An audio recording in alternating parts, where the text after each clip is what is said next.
So back to your question, what are some of the mistakes that I see law firms make when it comes down to their Spanish marketing strategies? Well, I guess the first and most obvious one is trying to replicate their English marketing strategy in Spanish. And just doesn't work, right? Different message, different target audience, this different demographic group. You should actually think and create the message based on who they are, what are their needs. The best way of doing that is actually interact with your community, bring people from the community to your law firm, right?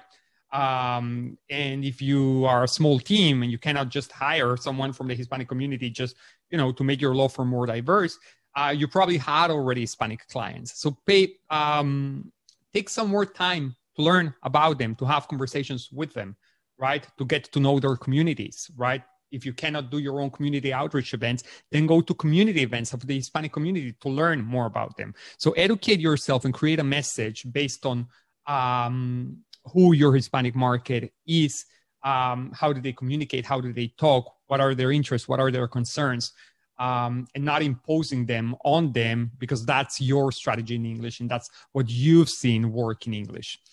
Another issue is not finding the right partner to do so. The reality is that if you don't speak Spanish and if you have no experience in marketing in Spanish, chances are that you're not going to have great results marketing in Spanish, because marketing is not easy, right? Anyone who is trying to convince you that marketing is an easy thing, it's really not, right? And that doesn't mean that you cannot do it.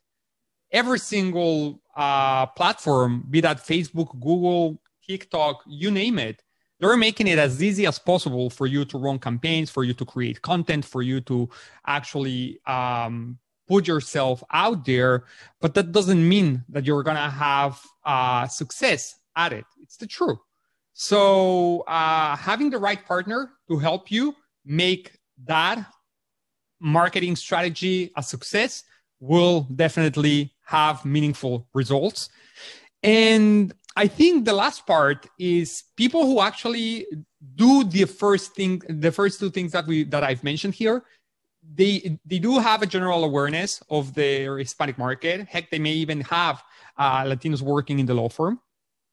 Then they have a partner, or they have a way that they can actually create a decent Hispanic marketing strategy, but then they don't have the internal processes to really serve those Hispanic clients in a frictionless way, right? So make that experience a great one. And the reason why I think the third mistake, people don't see it as necessary or that meaningful or that critical, is because there's not a lot of law firms right now that are doing a great job at it. And so by doing a pretty mediocre job, you can still see results. You can still get away with it because there is no one yet who is doing a terrific job in your market potentially. But the moment that someone starts doing an above average job in the client experience and in everything else that we've just mentioned, everybody else is going to be left out, because they're not going to be attractive enough anymore to the market. And so I think the Hispanic market is a great example of how a lot of law firms have been able to get away with a lot by doing very little. And that's coming to an end very soon.